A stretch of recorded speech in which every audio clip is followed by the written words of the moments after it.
এখন কি জানো তো,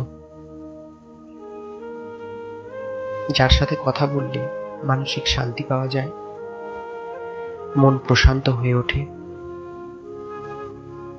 তার সাথে আজ আর ঠিক মতো কথা হয় না।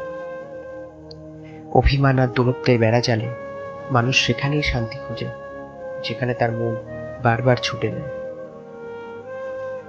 আপনি যখন এই মানসিক শান্তি দেওয়া মানুষের সাথে থাকবেন, দেখবেন আপনার মন ভীষণভাবে সাড়া দেবে। কিন্তু এই সময় জিনিসটাই যে বড্ড বেখেয়ালি। এরাই যে আপনার কাছ থেকে সেই মানসিক শান্তি দেওয়া, মানসিক প্রশান্তি দেওয়া মানুষগুলোকে আগে থেকে কেড়ে নেবে। তাদের কাছে আপনাকে এত খারাপ করে দেবে যে আপনি মানসিক প্রশান্তি পেতে গিয়ে আর সেটা পাবেন না।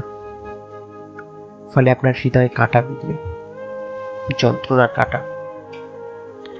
তবু আমরা বোকার মতো বসে থাকি, পথ চেয়ে বসে থাকি এই ভেবে যে সে আবার একটু প্রশান্তি দেবে আমায়, তার কথা শুনে আমার মনটা জুড়িয়ে যাবে। কিন্তু সেটা যে আর হয় না। দূরত্বের বেড়াজাল কিংবা অভিমান কিংবা রাগ কিংবা জেদ এই মানসিক প্রশান্তি দেওয়া মানুষগুলোকে কেড়ে নিয়ে চলে যায়। আর চাইলেও তাদেরকে ফিরিয়ে আনা যায় না, তারা আর ফিরে আসে না। তাদের স্মৃতি নিয়েই আমাদের বাঁচতে হয়।